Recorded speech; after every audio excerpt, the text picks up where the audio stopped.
আলোচ্য বিষয় 2024 সালের সপ্তম শ্রেণীর তৃতীয় পর্যায়ক্রমিক মূল্যায়নের ভূগোলের সেট 1 এবং সেট 2 এর প্রশ্ন এবং তার উত্তর। তোমাদের এর আগে থার্ড ইউনিট টেস্ট বা ফাইনাল পরীক্ষার ভূগোলের দুটি সেটের প্রশ্ন আলাদা আলাদা করে করানো হয়ে গেছে। এখানে তোমরা কম্বাইনভাবে একটা ভিডিওতে দুটো সেট একসঙ্গে পেতে চলেছো। ভিডিওটি একটু লম্বা হবে, তাই জন্য তোমরা মন দিয়ে এই ভিডিওটা দেখতে থাকো। আলোচ্য বিষয় 2024 সালের সপ্তম শ্রেণীর তৃতীয় পর্যায়ক্রমিক মূল্যায়নের ভূগোলের প্রথম সেটের সাজেশান প্রশ্ন এবং তার উত্তর। তোমাদের তৃতীয় পর্যায়ক্রমিক মূল্যায়ন অর্থাৎ ফাইনাল পরীক্ষায় পূর্ণমান থাকবে 70, সময় পাবে তোমরা 2 ঘন্টা 30 মিনিট। তোমাদের এই থার্ড ইউনিট টেস্ট আগামী নভেম্বর মাসের শেষের দিকে অথবা ডিসেম্বরের শুরুতে অনুষ্ঠিত হবে। তোমাদের এর আগে থার্ড ইউনিট টেস্টের বাংলা এবং ইতিহাসের প্রশ্ন এবং উত্তর করানো হয়ে গেছে। তোমরা যারা যারা দেখোনি তাদের জন্য লিঙ্ক ডেসক্রিপশন বক্সে দেওয়া আছে, তোমরা সেখানে দেখে নিতে পারো।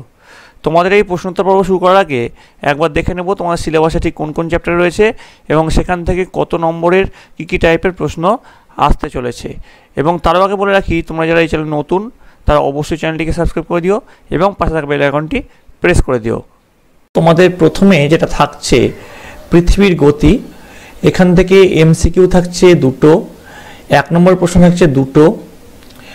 এরপর দেখো ভূপৃষ্ঠের কোন স্থানের অবস্থান নির্ণয়, এখান থেকে এমসিকিউ থাকছে দুটো। তারপরে 1 নম্বর কোশ্চেন থাকছে দুটো। ঠিক তেমনি বায়ুচাপ থেকেও এমসিকিউ দুটো, 1 নম্বর প্রশ্ন দুটো। ভূমিরূপ, নদী, জলদূষণ থেকে কিন্তু এমসিকিউ দুটো, শুধু জলদূষণের ক্ষেত্রে 1 নম্বর প্রশ্ন থাকছে একটা। এবং যে 1, 2, 3, 4, 5 এই যে 5টা যে চ্যাপ্টার আছে সেইটা মিলিয়ে 2 নম্বর প্রশ্ন থাকবে দুটো, 3 নম্বর প্রশ্ন থাকবে তোমাদের এখানে দুটো থাকবে এবং 5 নম্বরের প্রশ্ন 3টে থাকবে। এই 5টা চ্যাপ্টার মিলিয়ে মোট তোমাদের 45 নম্বরের প্রশ্ন থাকবে। পরবর্তী দেখো 6 নম্বর যে চ্যাপ্টারটা আছে জলদূষণ, সেখানে তোমাদের এমসিকিউ থাকবে দুটো, 1 নম্বর প্রশ্ন থাকবে একটা। মাটি দূষণ থেকে এমসিকিউ দুটো, 1 নম্বর প্রশ্ন একটা। এবং এই 6 আর 7 এই দুটো চ্যাপ্টার মিলিয়ে তোমাদের 2 নম্বর প্রশ্ন থাকবে একটা, 3 নম্বর প্রশ্ন থাকবে একটা। মোট 6 আর 7 নম্বরের চ্যাপ্টার থেকে তোমার প্রশ্ন হবে 11 নম্বরের। ইউরোপ, এখান থেকে তোমাদের ম্যাপ পয়েন্টিং থাকবে 5টা থাকছে, 1 নম্বর অর্থাৎ এমসিকিউ থাকছে দুটো, 1 নম্বর প্রশ্ন থাকছে দুটো, 2 নম্বর প্রশ্ন থাকছে একটা, 3 নম্বর প্রশ্ন থাকছে একটা, অর্থাৎ মোট 14 নম্বরের প্রশ্ন থাকছে। অর্থাৎ যেটা দেখা গেল তোমাদের ম্যাপ পয়েন্টিং থাকছে 5 নম্বরের, এমসিকিউ থাকছে 16 নম্বরের, 1 নম্বর প্রশ্ন থাকছে 14 নম্বরের, 2 নম্বর প্রশ্ন থাকছে 8 নম্বরের, 3 নম্বর প্রশ্ন থাকছে 12 নম্বরের, 5 নম্বর প্রশ্ন থাকছে 15 নম্বরের। মোট 70 নম্বরের তোমাদের পরীক্ষা হবে। প্রথমে ইউরোপ থেকে যে ম্যাপ পয়েন্টিং আসবে বললাম, সেটা দেখো ইউরোপের রেখা মানচিত্রে নিম্নলিখিত বিষয়গুলি উপযুক্ত চিহ্ন প্রতীক চিহ্ন সহ বসাও। লন্ডন, উরাল পর্বত, ইউরোপের দীর্ঘতম নদী, বাল্টিক সাগর, জিব্রাল্টার প্রণালী। এছাড়াও আরও যেগুলো আসতে পারে সেগুলো তোমাদেরকে আমি দেখিয়ে দিচ্ছি। দেখো ককেশাস পর্বত, ভলগা নদী, তুন্দ্রা বনভূমি, রুশ শিল্পাঞ্চল, লন্ডন, এগুলো কিন্তু আসতে পারে। এগুলো কিন্তু খুব ইম্পর্টেন্ট। এবার দেখো চলে আসছে সঠিক উত্তরটি নির্বাচন করে লেখো। 16টা এমসিকিউ প্রশ্ন থাকবে বললাম, সেই 16টা প্রশ্ন আমরা দেখে নিচ্ছি। যে নদী একাধিক দেশের মধ্য দিয়ে প্রবাহিত হয় তাকে বলে আন্তর্জাতিক নদী। এবার দেখো চলে আসছি তোমাদের পরের প্রশ্ন, আমি তার একটু হাইলাইট করে দিই তাহলে তোমার দেখতে সুবিধা হবে। এটা হবে আন্তর্জাতিক নদী। উচ্চ প্রবাহে নদীর প্রধান কাজ হলো ক্ষয়। ইউরোপের বৃহত্তম হ্রদ হলো ল্যাডোগা। রুশ শিল্পাঞ্চলের প্রধান খনিজ সম্পদ হলো কয়লা। নর্দমার জল নিষ্কাশনে সবচেয়ে বেশি বাধা সৃষ্টি করে প্লাস্টিক। একটি সীসা ঘটিত রোগ হলো ডিসলেক্সিয়া। কর্কট ক্রান্তি রেখার উপর সূর্য লম্বভাবে কিরণ দেয় 21শে জুন। 1 ডিগ্রি অন্তর মোট দ্রাঘিমারেখার সংখ্যা 180টি। কলকাতা ও ঢাকার মধ্যে সময়ের ব্যবধান 30 মিনিট। নিরক্ষর রেখা কক্ষতলের সঙ্গে সর্বদা 66.5 ডিগ্রি কোণ করে হেলে থাকে। মূল মধ্যরেখা থেকে পূর্বে গেলে সময় এগিয়ে যায়, কারণ পৃথিবী পশ্চিম থেকে পূর্ব দিকে ঘুরে চলেছে। মহাকাশচারীরা বিশেষ ধরনের পোশাক পরেন কারণ বাইরের বায়ুর চাপ ও শরীরের ভেতরের বায়ুচাপের সমতা রক্ষার প্রয়োজন।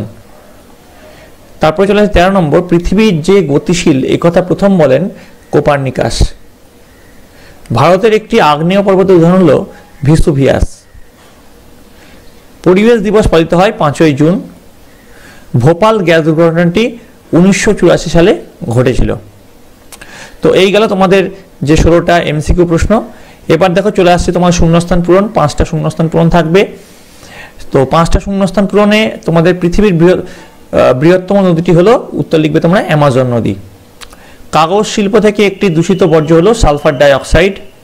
কৃষিকাজে ব্যবহৃত একটি কীটনাশক হলো প্যারাথিয়ন। 4 নম্বর, বায়ুর চাপ পরিমাপের যন্ত্রটি হলো ব্যারোমিটার। তারপরের প্রশ্ন, উচ্চচাপযুক্ত অঞ্চলে ড্যাশ আবহাওয়া বিরাজ করে, উত্তর লিখবে শান্ত আবহাওয়া বিরাজ করে। এবার দেখো বাম দিকের সঙ্গে ডান দিক মিলিয়ে লেখো, এখানেও থাকবে 5 একে 5, তোমার তো এখানে 5 হলো, এখানে 5 হলো, মানে 10। দেখো মকর সংক্রান্তি, এটা তোমরা মিল পাবে 22শে ডিসেম্বর, এই যে মকর সংক্রান্তির সঙ্গে 22শে ডিসেম্বর মিল হবে। মহাবিষুব, মহাবিষুব দেখো মহাবিষুব হচ্ছে 21শে মার্চ, তো মহাবিষুবের সঙ্গে 21শে মার্চ মিল হবে। ডোভারভেল পর্বত, ডোভারভেল পর্বত হচ্ছে নরওয়ে, তাহলে এটার সঙ্গে মিল হবে। হাজার হ্রদের দেশ কাকে বলে, ফিনল্যান্ডকে বলে, তাহলে ফিনল্যান্ডের সঙ্গে এটা মিল হবে। অশ্বক্ষুরাকৃতি হ্রদ কখন সৃষ্টি হয়, মধ্যবর্তী সৃষ্টি হয়, তাহলে অশ্বক্ষুরাকৃতি হ্রদের সঙ্গে মধ্যবর্তীর মিল হবে। এবার দেখো চলে আসছি পরের যে প্রশ্ন, এক কথায় উত্তর দাও। 4 একে 4, তাহলে ওপরে দেখো আমাদের কত হলো 5 আর 5 10, আর এখানে দেখো 4, 14 নম্বর। আমরা কিন্তু দেখলাম এখানে আমাদের 14 নম্বরই প্রশ্ন আছে 1 নম্বরের, সেই 14 নম্বরের প্রশ্ন দেখে নাও। ভারতের বাঘেলখন্ড মালভূমি কোন ধরনের মালভূমির উদাহরণ, উত্তর লিখবে তরঙ্গায়িত মালভূমির উদাহরণ। জিপিএস এর পুরো কথাটি কি, উত্তর লিখবে গ্লোবাল পজিশনিং সিস্টেম। পরের প্রশ্ন, তিব্বত মালভূমি কোন দুটি পর্বতের মাঝে অবস্থিত, উত্তর লিখবে হিমালয় ও কুয়েনলুন পর্বতের মাঝে অবস্থিত। মূল মধ্যরেখার মান কত, উত্তর লিখবে 0 ডিগ্রি।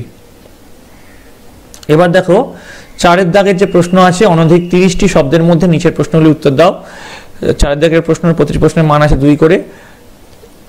দেখো টিকা লেখো কোরিওলিস বল, কি লিখবে, উত্তর লিখবে 19বিংশ শতকে ফরাসি গণিতবিদ ও বিজ্ঞানী কোরিওলিস সর্বপ্রথম ঘূর্ণন সাপেক্ষে গতিশীল বস্তুর দিক বিক্ষেপকারী এই প্রকার বলের বিষয়ে আলোকপাত করেন বলে তার নামানুসারে এই বলের নাম হয়েছে কোরিওলিস বল।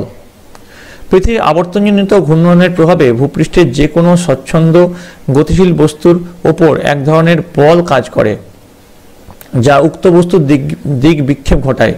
এই বলকে কোরিওলিস বল বলে। কোরিওলিস বলের বৈশিষ্ট্যগুলি হলো নিম্নরূপ। ক পয়েন্ট দিয়ে লিখবে, এই বল সর্বদা বায়ুপ্রবাহের অনুভূমিক দিকের সমকোণে ক্রিয়াশীল হয়। খ দিয়ে লিখবে, এই বলের পরিমাণ পৃথিবীর সর্বত্র সমান নয়, বিভিন্ন অক্ষাংশে এর মান বিভিন্ন মাত্রার, যথা নিরক্ষীয় অঞ্চলে 0 ডিগ্রি অক্ষাংশে 0%, 30 ডিগ্রি থেকে 50 ডিগ্রি অক্ষাংশে 50%, 60 ডিগ্রি থেকে 80 ডিগ্রি অক্ষাংশে 85 থেকে 90% এবং মেরু অঞ্চলে তথা 90 ডিগ্রি অক্ষাংশে 100% হয়। পরের প্রশ্ন, জলবিভাজিকা বলতে কি বোঝো, উত্তর লিখবে পাশাপাশি অবস্থিত 2 বা ততোধিক নদী অববাহিকা যে উচ্চভূমি দ্বারা পৃথক থাকে তাকে জলবিভাজিকা বা ওয়াটারশেড বলে। সাধারণত পাহাড়, পর্বত, মালভূমি ইত্যাদি জলবিভাজিকার ভূমিকা পালন করে। উদাহরণ কি, মধ্য এশিয়ার পার্বত্যভূমি হলো পৃথিবীর সর্বপ্রধান জলবিভাজিকা। এই জলবিভাজিকা অঞ্চল থেকে পৃথিবীর সবথেকে বেশি নদী উৎপন্ন হয়ে ভূমির ঢাল অনুসারে বিভিন্ন দিকে প্রবাহিত হয়েছে। এর বৈশিষ্ট্য কি, জলবিভাজিকার বৈশিষ্ট্যগুলি হলো নিম্নরূপ। কপ দিবে, প্রধান নদীর উপনদীগুলি জলের যোগান মূলত জলবিভাজিকার অঞ্চল থেকে আসে। খ, সময়ের সাথে সাথে নদীগুলো জলবিভাজিকাকে ক্রমশ ক্ষয় করে তার উচ্চতা ও প্রশস্ততা উভয় হ্রাস করতে থাকে। গ, জলবিভাজিকা অঞ্চল যতই বৃহৎ ও উঁচু হয় সংশ্লিষ্ট নদীগুলি ততই জলবহুল ও স্রোতস্বিনী হয়। চলে আসছি পরের প্রশ্নে, বিওডি কি, উত্তর লিখবে জৈব অক্সিজেন চাহিদা বা বিওডি বলতে জলে উপস্থিত জৈব পদার্থ যেমন জলজ ব্যাকটেরিয়া ও অন্যান্য অণুজীবের জলে দ্রবীভূত অক্সিজেনের চাহিদা বা ক্রমহ্রাসমান অবস্থাকে বোঝানো হয়। এটি মিলিমিটার প্রতি লিটার এককে প্রকাশ করা হয়। 4 নম্বর প্রশ্ন, মিশ্র কৃষি বলতে কি বোঝো, এর উত্তর তোমরা কি লিখবে, অনুকূল প্রাকৃতিক ও সাংস্কৃতিক পরিবেশের সুযোগ নিয়ে যে বাণিজ্যিক কৃষি ব্যবস্থায় একই কৃষি খামারে কৃষি জমি থেকে ফসল উৎপাদনের সাথে সাথে পশুপালন ও হাঁস মুরগির প্রতিপালন এবং ফল ও শাকসবজি উৎপাদন করা হয় তাকে মিশ্র কৃষি বলা হয়। এবার অনধিক 50টি শব্দে নিচের প্রশ্নগুলি উত্তর দাও। 3 × 4 = 12। দেখো প্রথম যে প্রশ্ন আছে, প্রশান্ত মহাসাগরের উভয় পাশে আগ্নেয়গিরি অবস্থান করছে কারণ ব্যাখ্যা করো। এটা আগ্নেয় মেখলা, ওটা এরকম টাইপেরও প্রশ্ন আসতে পারে, আগ্নেয় মেখলা দিয়েও প্রশ্নটা আসতে পারে।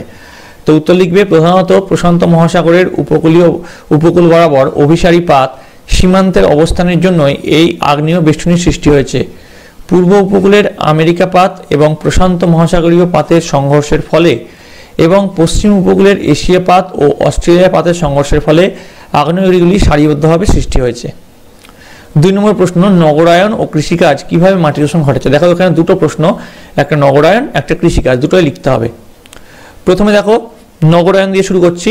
কোনো সমাজ ব্যবস্থা গ্রাম্য অবস্থা থেকে ধীরে ধীরে শহরের অবস্থায় পরিণত হওয়ার প্রক্রিয়াকে নগরায়ন বলে।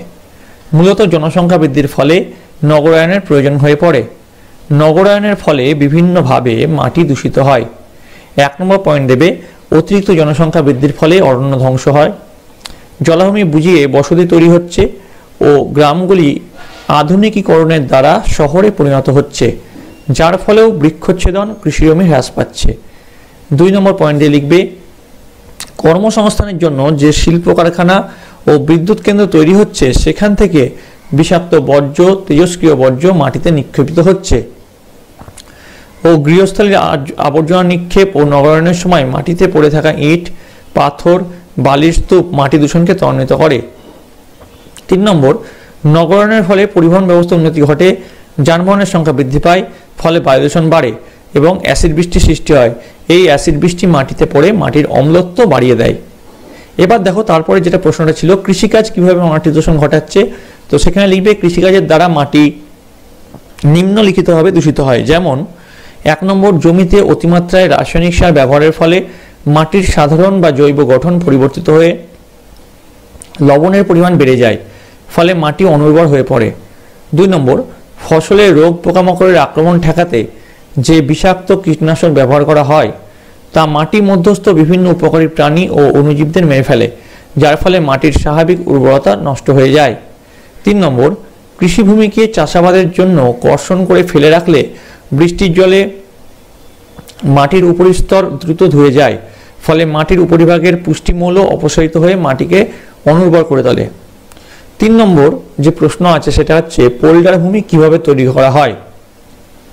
তো এর উত্তর তোমরা কি লিখবে, আধুনিক জ্ঞান বিজ্ঞান ও প্রযুক্তিবিদ্যার সাহায্যে মানুষ প্রকৃতির উপর যে দুঃসাহসিক আধিপত্য বিস্তার করতে পারে তার জ্বলন্ত দৃষ্টান্ত হলো নেদারল্যান্ডের পোল্ডার ভূমি। নেদারল্যান্ড অর্থাৎ নিচু ভূমি, অগভীর সমুদ্রগর্ভ বা জলভূমি থেকে উদ্ধার করা ভূমিকে পোল্ডার ভূমি বলে।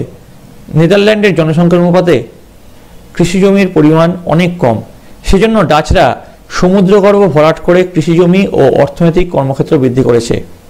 এবার পোল্ডার ভূমির সৃষ্টির ইতিহাস পয়েন্ট করবে।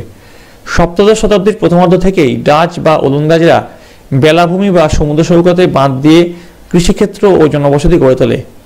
1920 খ্রিস্টাব্দের পর থেকে আধুনিক প্রযুক্তির সাহায্যে বৈজ্ঞানিকভাবে চক্রবাদ নির্মাণ করে নতুন নতুন পোল্ডার ভূমি সৃষ্টি করা হচ্ছে। এখনও পর্যন্ত জুইডার্জি প্রকল্পের মাধ্যমে ইসেল হ্রদের জল সমুদ্রে অপসারিত করে 6টি পোল্ডার ভূমি পুনরুদ্ধার করে চাষের উপযোগী করা হয়েছে।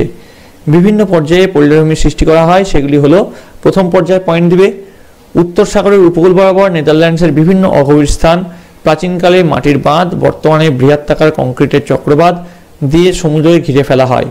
এই বাঁধের ভেতর দিয়ে জল নিকাশি চক্রখাল থাকে, যার মাধ্যমে ভেতরের জল পাম্প করে সহজে সমুদ্রে ফেলা হয়। দ্বিতীয় পর্যায়, অতীতে হাওয়া কল, বর্তমানে বায়ুচালিত পাম্পের সাহায্যে সমুদ্রের পলিযুক্ত ঘোলা জল বাঁধের ভেতরে আবদ্ধ স্থানে ক্রমান্বয়ে ফেলা হয়। অতঃপর পলিস্থিতির নিচে বসে যাওয়ার পর উপরের স্বচ্ছ জল পাম্প করে চক্রখালের মাধ্যমে সমুদ্রে ফেলে দেওয়া হয়। এই পদ্ধতি একাধিকবার অনুসরণ করায় অগভীর সমুদ্রগর্ভ ভরাট হয়ে নিচু সমতল ভূমির সৃষ্টি হয়। তৃতীয় পর্যায়ে ভূমিভাগকে শুষ্ক করা হয়। নিম্ন সমতল ভূমির লবণাক্ত ভাব কাটানোর জন্য 4-5 বছর জমি ফেলে রাখা হয়। বৃষ্টির জল ধৌত প্রক্রিয়ায় জমিকে লবণমুক্ত করে। চতুর্থ পর্যায়, এরপর 5 থেকে 7 বছর ওইসব নিম্ন ভূমিতে হে, ক্লোভার, আলফালফা, বারসিম, গামা, সাবাদিলা প্রভৃতি পশুখাদ্যের চাষ হয়। পঞ্চম বা শেষ পর্যায়ে কৃষি ফসল গম, যব, আলু, বাল্ব, কন্দজাতীয় উদ্ভিদ, বিট, ওট, রাই, তামাক, সবজি ইত্যাদি এবং টিউলিপ, গ্ল্যাডিওলি, ড্যাফোডিল, কসমস প্রভৃতি ইত্যাদি নানা ধরনের প্রজাতির ফুল চাষ হয়। এইভাবে 10 থেকে 12 বছর পর একটি নিম্ন সমভূমি সম্পূর্ণভাবে কৃষিকাজের উপযুক্ত হয়ে ওঠে। এবার পরবর্তী যে প্রশ্ন, 4 নম্বর প্রশ্ন, দ্রাঘিমা রেখার বৈশিষ্ট্যগুলি লেখো। উত্তর লিখবে, পয়েন্ট দিবে দ্রাঘিমা রেখার বৈশিষ্ট্য, তার প্রথম পয়েন্ট দেবে বিস্তার। দ্রাঘিমা রেখাগুলি পৃথিবীকে উত্তর দক্ষিণে বেষ্টন করে আছে। নেক্সট পয়েন্ট, আকৃতি ও দৈর্ঘ্য। প্রত্যেকটি দ্রাঘিমা রেখা অর্ধবৃত্ত এবং দৈর্ঘ্য সমান। মান, দ্রাঘিমা রেখাগুলির মান মূল মধ্যরেখার পূর্ব ও পশ্চিমে ক্রমশ বৃদ্ধি পায়। দ্রাঘিমা রেখার সর্বনিম্ন মান 0 ডিগ্রি, দ্রাঘিমা রেখার সর্বোচ্চ মান 180 ডিগ্রি। এবার লিখবে কৌণিক যোগফল। প্রতিটি দ্রাঘিমার কৌণিক যোগফল 180 ডিগ্রি। এবার পরের পয়েন্ট দিবে প্রকৃতি। দ্রাঘিমা রেখাগুলি পরস্পর সমান্তরাল নয়, 2 মেরুবিন্দুতে এগুলি মিলিত হয়েছে। নেক্সট পয়েন্ট দিবে অক্ষরেখার সঙ্গে সম্পর্ক। দ্রাঘিমা রেখাগুলি অক্ষরেখাকে সর্বদা লম্বভাবে 90 ডিগ্রি কোণে ছেদ করে। নেক্সট পয়েন্ট দিবে স্থানীয় সময়ের সঙ্গে সম্পর্ক। একই দ্রাঘিমায় অবস্থিত প্রতিটি স্থানে একই স্থানীয় সময় হয়। তারপর পয়েন্ট দিবে প্রধান রেখা। প্রধান দ্রাঘিমা হলো মূল মধ্যরেখা, এর মান 0 ডিগ্রি। জলবায়ুর সঙ্গে সম্পর্ক। একই দ্রাঘিমা রেখার ওপর অবস্থিত বিভিন্ন স্থানের মধ্যে জলবায়ুর পার্থক্য লক্ষ্য করা যায়। তাহলে এই ছিল 4 দাগের প্রশ্ন। সরি, এটা হচ্ছে তোমাদের 5 দাগের প্রশ্ন ছিল। এবার দেখো পরের যে প্রশ্ন 6 দাগের প্রশ্ন, সেই 6 দাগের প্রশ্নতে আমরা চলে আসব। অনধিক 80টি শব্দের মধ্যে উত্তর লেখো। প্রতিটি প্রশ্নের মান আছে কিন্তু 5 করে। প্রথম যে প্রশ্ন আছে, মহিকার তত্ত্ব ও পাত সংস্থান তত্ত্বের আলোকে ভঙ্গিল পর্বতের উত্থান আলোচনা করো। উত্তর লিখবে, ভঙ্গিল পর্বতের উৎপত্তির কারণ সম্পর্কে নানান মতবাদ প্রচলিত আছে। এদের মধ্যে গুরুত্বপূর্ণ তত্ত্বগুলির মধ্যে একটি হলো মহিকার তত্ত্ব বা জিওসিনক্লাইন থিওরি।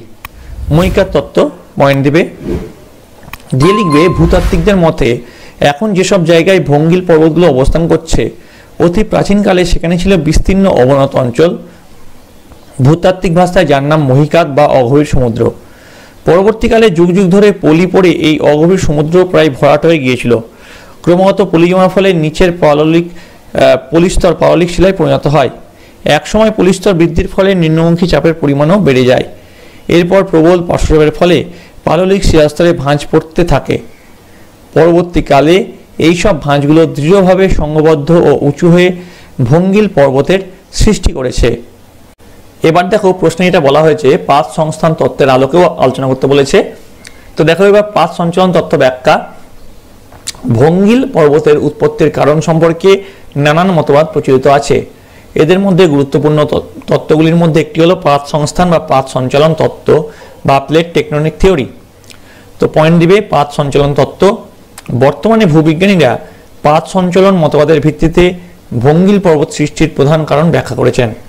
পাত সঞ্চালন তত্ত্ব অনুসারে ভূত্বক কয়েকটি গতিশীল পাতের সমন্বয়ে গঠিত, যারা গুরুমণ্ডলের নিচের দিকে অতি উত্তপ্ত ও তরল ম্যাগমা স্তরের উপর ভেসে থাকে।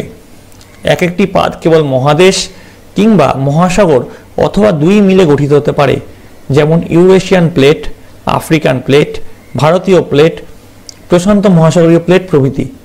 ভয়ঙ্কর উষ্ণতার ফলে ভূগর্ভের ম্যাগমা স্তরে যে পরিচলন স্রোতের সৃষ্টি হয় তার ফলে এই পাতগুলো গতি শক্তি লাভ করে এবং অতি ধীরগতিতে বছরে প্রায় 10 মিলিমিটার চলতে থাকে।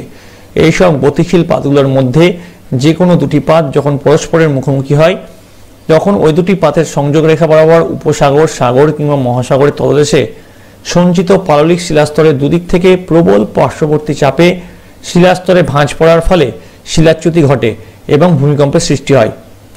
পাত সঞ্চালন তত্ত্বের ভিত্তিতে ভূমিকম্পের ফলে ভঙ্গিল পর্বত দুভাবে সৃষ্টি হতে পারে, যেমন ক, প্রচণ্ড ভূমিকম্পের ফলে পৃথিবীর ওপরকার কোনো জায়গা বসে গিয়ে বা উঁচু হয়ে ভূপৃষ্ঠের শিলাস্তরে ছোট ছোট ভাঁজের সৃষ্টি হয়। ভূমিকম্প যতই বাড়তে থাকে ভাঁজগুলো ততই বড় ও উঁচু হয়ে পরস্পরের কাছে চলে এসে ভঙ্গিল পর্বতের সৃষ্টি করে। আবার খ পয়েন্ট দিবে, প্রচণ্ড পার্শ্বচাপের ফলে ভূপৃষ্ঠের শিলাস্তরে ভাঁজ সৃষ্টি হয়। চাপ বেড়ে যাওয়ার সঙ্গে সঙ্গে ভাঁজগুলো বড় ও উঁচু হয়ে পরস্পরের কাছে এসে ভঙ্গিল পর্বত সৃষ্টি করতে পারে। ভঙ্গিল বা ভাঁজ শব্দটি পর্বতের একটি বিশেষ গঠন প্রক্রিয়ার নাম। তো দেখো পরের যে প্রশ্ন আসবে 2 নম্বর, পৃথিবীর প্রধান প্রধান অক্ষরেখাগুলির চিত্রসহ পরিচয় দাও। এখানে চিত্রসহ জানাতে বলেছে তোমাদের। তারপর প্রশ্ন 3 নম্বর আসতে পারে, দিন রাত্রির হ্রাস বৃদ্ধির চিত্র সহ আলোচনা করো।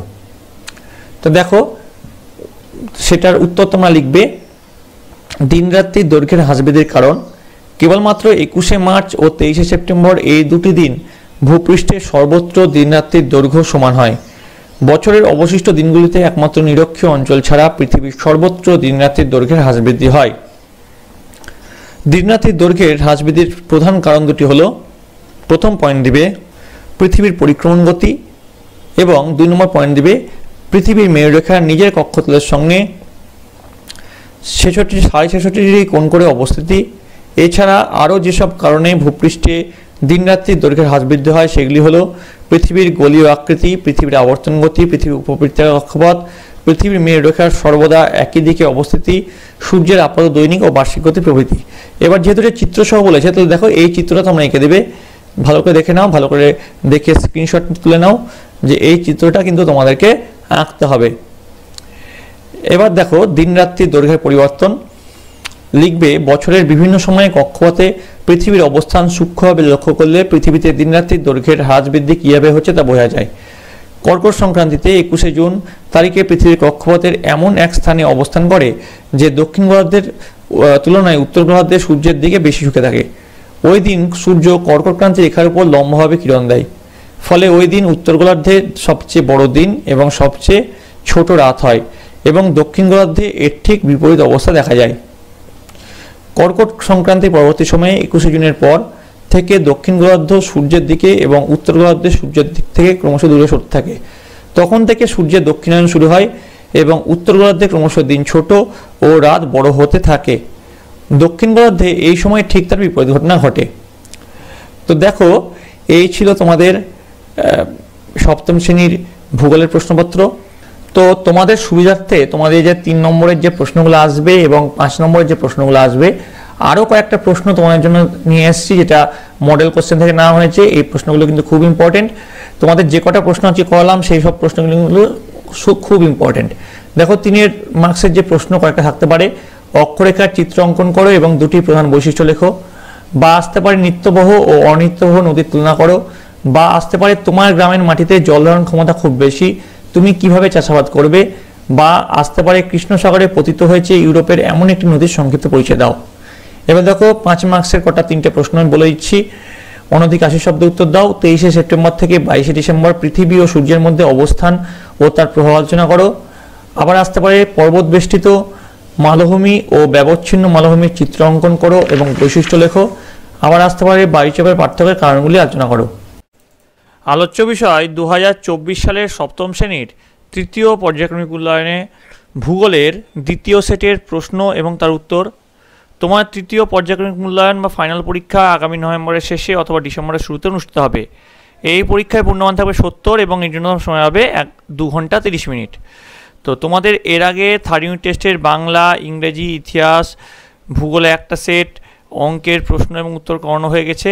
এছাড়াও তোমাদের বাংলার দ্বিতীয় সেটের প্রশ্ন উত্তর করানো হয়ে গেছে। তোমরা যারা যারা দেখোনি তাদের জন্য লিঙ্ক ডিসক্রিপশন বক্সে দেওয়া আছে, তোমরা সেখান থেকে দেখে নিতে পারো। তোমাদের যেহেতু এর আগের ভিডিওতে ভূগোলের ফার্স্ট সেটে সিলেবাসটা নিয়ে বিস্তারিত আলোচনা করেছি, তার জন্য এই ভিডিওতে সিলেবাস নিয়ে আমি আলোচনা করলাম না, ডাইরেক্ট প্রশ্নোত্তর পর্বে এই ভিডিওতে ঢুকে যাবো। ঠিক আছে, তাহলে তোমরা মন দিয়ে এই ভিডিওটা দেখতে থাকো। দেখো তোমার যেটা আছে, প্রথমে পৃথিবীর রেখা মানচিত্রে উপযুক্ত নাম ও সংকেত সহ চিহ্নিত করো। 1 × 5 = 5, অর্থাৎ তোমাদের এখানে কিন্তু ম্যাপ পয়েন্টিং করতে হবে পৃথিবীর ম্যাপ থেকে। আরব মালভূমি, আফ্রিকার ভূমধ্যসাগরীয় জলবায়ু অঞ্চল, আল্পস পর্বত, ভলগা নদী, ইউরোপের তুন্দ্রা উদ্ভিদ অঞ্চল। এরপর দেখো তোমাদের 16টা MCQ থাকছে।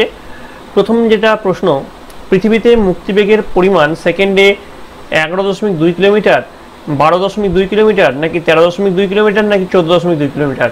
উত্তর হবে 11.2 কিলোমিটার, এটা হচ্ছে সঠিক উত্তর হবে। তারপর দেখো সূর্যের উত্তরায়ণ শেষ হয় 21শে জুন, নাকি 23শে সেপ্টেম্বর, নাকি 22শে ডিসেম্বর, নাকি 21শে মার্চ? উত্তর হচ্ছে 21শে জুন সূর্যের উত্তরায়ণ শেষ হয়। গ দেখো ভারতের পূর্ব ও পশ্চিম সীমানার মধ্যে স্থানীয় সময়ের পার্থক্য কত হয়? উত্তর হবে 1 ঘন্টা 45 মিনিট। আচ্ছা, তোমরা যদি ভারতের একবারে পূর্বতম স্থান এবং ভারতের একদম পশ্চিমতম স্থানের নাম জানো তাহলে অবশ্যই কমেন্টে জানিও। তারপরে দেখো 0 ডিগ্রি দ্রাঘিমা রেখার ঠিক বিপরীতে অবস্থিত দ্রাঘিমা রেখার মান হলো, উত্তর হচ্ছে 180 ডিগ্রি। অঙ্গ দেখো 1 মিলিবার বায়ুচাপ সমান 1.5 ইঞ্চি পারস্তম্ভের চাপের সমান, উত্তর হচ্ছে 0.2953, এটা হচ্ছে সঠিক উত্তর। মাউন্ট এভারেস্টের বায়ুচাপ হলো 930 মিলিবার। দেখো ভূপৃষ্ঠের পাতগুলো যে স্তরের উপর ভাসছে তা হলো অ্যাসথেনোস্ফিয়ার। বর্গীজ দেখো পার্বত্য অঞ্চলের একটি পর্যটন কেন্দ্র হলো উটি। দেখো নীল নদের দৈর্ঘ্য কত? নীল নদের দৈর্ঘ্য হচ্ছে 6650 কিলোমিটার। দেখো নদীর কাজ দেখা যায় স্থলভাগের মোট ক্ষেত্রমানের 60% স্থানে। 60% স্থানে হচ্ছে সঠিক উত্তর। দেখো জাপানে মিনামাটা উপসাগরে জল দূষণের ঘটনা ঘটে কত সালে? 1932 সালে। বলছে হিমবাহের মধ্যে রয়েছে দুভাগ স্বাদু জল, তাহলে এটা হচ্ছে হচ্ছে সঠিক উত্তর। দেখো বিশ্বের 90% মানুষ বাস করে স্থলভাগের 10% ভূভাগে, হচ্ছে সঠিক উত্তর। দেখো কৃষিকাজে সর্বাধিক মাটির দূষণ ঘটে, উত্তর হচ্ছে রাসায়নিক সার দ্বারা। দেখো বিস্কিয় উপসাগর ইউরোপের পশ্চিম দিকে অবস্থিত। ইউরোপের একটি বিখ্যাত কাঁচ শিল্প কেন্দ্র হলো, উত্তর হচ্ছে গেলসিন কিরখেন। এবার দেখো 3 দাগের প্রশ্ন, নিচের নির্দেশ অনুযায়ী নিচের প্রশ্নগুলোর উত্তর দাও। 14টা প্রশ্ন আছে। প্রথমে দেখো কিছু শূন্যস্থান পূরণ আছে, যে কোনো 3টি করতে হবে। প্রথম যে প্রশ্নটা আছে দেখো, ড্যাশ মাস থেকে পৃথিবী ও সূর্যের মধ্যে দূরত্ব ক্রমশ কমতে থাকে, উত্তর হবে জুলাই মাস থেকে পৃথিবী ও সূর্যের মধ্যে দূরত্ব ক্রমশ কমতে থাকে। হচ্ছে সূর্যে প্রতি মুহূর্তে হাইড্রোজেন গ্যাস ড্যাশ গ্যাসে রূপান্তরিত হচ্ছে, সূর্যে প্রতি মুহূর্তে হাইড্রোজেন গ্যাস হিলিয়াম গ্যাসে রূপান্তরিত হচ্ছে। আচ্ছা, কয়েকদিন আগেই ভারতবর্ষ থেকে সূর্যের বিভিন্ন অংশের পরীক্ষার জন্য, বিশেষ করে করোনা লেয়ারটা পরীক্ষার জন্য একটা নতুন মহাকাশযান লঞ্চ করা হয়েছে। সেই মহাকাশযানটার নাম হচ্ছে আদিত্য L1। হ্যাঁ, এটা তোমরা কিন্তু জেনে রাখবে। দেখো নিরক্ষরেখার সমান্তরালে কল্পিত রেখাগুলি হলো, উত্তর লিখবে নিরক্ষরেখার সমান্তরালে কল্পিত রেখাগুলি হলো অক্ষরেখা। দেখো লন্ডনের গ্রিনিজে আছে রয়্যাল অ্যাস্ট্রোনমিক্যাল অবজারভেটরি। এবার সত্য মিথ্যা লেখো যে কোনো 3টি। মূল মধ্যরেখা থেকে পশ্চিম দিকে গেলে সময় পিছিয়ে যায়, উত্তরটি একদম সত্য, তার জন্য এখানে সত্য লেখা হয়েছে। দেখো প্রতি বর্গ সেন্টিমিটারে বায়ুচাপ প্রায় 1 টন, এই উত্তরটা একদম মিথ্যা, তার জন্য এখানে মিথ্যা লেখা হয়েছে।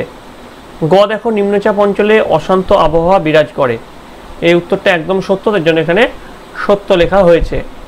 এবার দেখো পর্বতের উচ্চতা সাধারণত 1500 মিটারের বেশি হয়, উত্তরটা মিথ্যা। 3.3 দেখো নিচের প্রশ্নের উত্তর দাও যে কোনো 4টি। মালভূমি কি জাতীয় মালভূমির উদাহরণ? উত্তর লিখবে মালব মালভূমি লাভা জাতীয় মালভূমির উদাহরণ।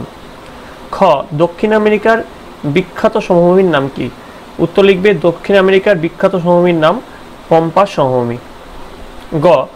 গঙ্গা নদীর উৎস কোথায়? উত্তর লিখবে গঙ্গা নদীর উৎস গঙ্গোত্রী হিমবাহের গোমুখ। ভারতের দীর্ঘতম অন্তর্বাহী নদীর নাম লেখো। উত্তর লিখবে ভারতের দীর্ঘতম অন্তর্বাহী নদীর নাম হলো লুনি। দেখো নিম্ন গতিতে নদীর প্রধান কাজ কি? উত্তর লিখবে নিম্ন গতিতে নদীর প্রধান কাজ হচ্ছে সঞ্চয়। আচ্ছা, লুনি নদী কোন রাজ্যে অবস্থিত? তোমরা যদি জেনে থাকো কমেন্টে অবশ্যই লিখে জানাবে। এবার বলছে বাম স্তম্ভের সঙ্গে ডান স্তম্ভ মেলাও। আগে আমরা বাম স্তম্ভটা দেখে নিই কি আছে। ক্যাডমিয়াম আছে, পারদ আছে, টেমস আছে, রাইন আছে। আর ডান স্তম্ভে কি আছে? ইংল্যান্ড আছে, নেদারল্যান্ড আছে, মিনামাটা আছে, ইতালিতায় আছে, আর জার্মানি আছে। তো মিল করে যেটা আমরা পাবো সেটা হচ্ছে ক্যাডমিয়ামের সঙ্গে ইতালিতাই, পারদের সঙ্গে মিনামাটা, টেমসের সঙ্গে ইংল্যান্ড, রাইনের সঙ্গে জার্মানি। এবার বলছে খুব সংক্ষেপে উত্তর দাও যে কোনো 4টি। 2 গুণ 4। নিরক্ষরেখা কাকে বলে? সমচাপ রেখা বলতে কি বোঝো? আচ্ছা, এই যে প্রশ্নগুলো আছে সেই প্রশ্নগুলোর উত্তরগুলো তোমরা বইয়ে পেয়ে যাবে। যদি তোমরা বইয়ে না পাও সেক্ষেত্রে তোমরা কমেন্টে জানাবে, আমি তোমাদের জন্য এই প্রশ্নের উত্তরগুলো লিখিয়ে দেবো। দেখো ইউট্রফিকেশন কি? দেখো মাটি দূষণ প্রতিরোধে আমাদের কি করা উচিত?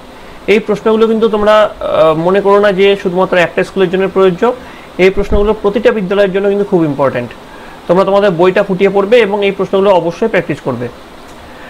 দেখো, পোল্ট্রা ভূমি কি? চ, লণ্ডভূমিকা বলতে কি বোঝো? 5 নম্বর, নিচের প্রশ্নগুলির উত্তর দাও, যে কোনো 4টি। মানব জীবনে পর্বতের প্রভাবগুলি বিশ্লেষণ করো। খ, গিরিখাত ও ক্যানিয়ন চিত্রসহ ব্যাখ্যা করো। গ, জল দূষণ প্রতিরোধের 3টি প্রধান উপায় ব্যাখ্যা করো। ঘ, মাটি দূষণের 3টি প্রধান কারণ আলোচনা করো। পোল্ট্রা ভূমি কীভাবে তৈরি করা হয়? চ, ইউরোপের তুন্দ্রা ভূমধ্যসাগরীয় ও মহাদেশীয় জলবায়ুর বৈশিষ্ট্য আলোচনা করো। 6 নম্বর, নিচের প্রশ্নগুলির উত্তর দাও, যে কোনো 3টি। 5 × 3 = 15। অক্ষরেখা ও দ্রাঘিমা রেখার মধ্যে পার্থক্য লেখো। গ, বিভিন্ন প্রকার পর্বতের সচিত্র পরিচয় দাও। তারপর দেখো খ, এটা একটু নাম্বারিং ভুল আছে, এটা খ হবে, এটা গ হবে। ভূপৃষ্ঠে বায়ুচাপে তারতম্যের কারণ কি? আর সর্বশেষে ঘ, মধ্যগতিতে নদীর কাজ ও ভূমিরূপ আলোচনা করো। তো এই হচ্ছে তোমাদের ভূগোলের সেকেন্ড সেট প্রশ্ন এবং উত্তর। এর আগে তোমাদের আরও একটা সেটের প্রশ্ন উত্তর করানো হয়েছে। তোমাদের জন্য আরও একটা সেট নিয়ে আসবো, অর্থাৎ 3 নম্বর সেট নিয়ে আসবো। তার জন্য তোমাদের সকলকে অবশ্যই জানাতে হবে তোমাদের 3 নম্বর সেটটা দরকার কি দরকার নয়। এবং সবশেষে 3টে সেট একসঙ্গে একটা কম্বাইন ভিডিও আসবে, যার মধ্যে থেকে তোমরা সমস্ত প্রশ্ন তোমরা কমন পেতে পারো। তোমরা এই প্রশ্নটাই যে তোমরা শুধু করে যাবে তা নয়, তোমরা তোমাদের বইটা ফুটিয়ে পড়ো এবং এই প্রশ্নগুলো ভালো করে প্র্যাকটিস করো। তাহলে আশা করি তোমাদের পরীক্ষায় সাফল্য নিশ্চিত। পরীক্ষা আসতে কিন্তু আর বেশি সময় নেই। তোমরা সকলে ভালো করে মন দিয়ে সম্পূর্ণ সিলেবাসটা কমপ্লিট করো। তো তোমরা সকলে ভালো থাকবে, তোমরা সকলে সুস্থ থাকবে। ভিডিওটা ভালো লাগলে অবশ্যই একটু লাইক করবে এবং বন্ধুদের কাছে অনেক শেয়ার করবে। তাহলে ভিডিওটা এই পর্যন্ত থাকছে।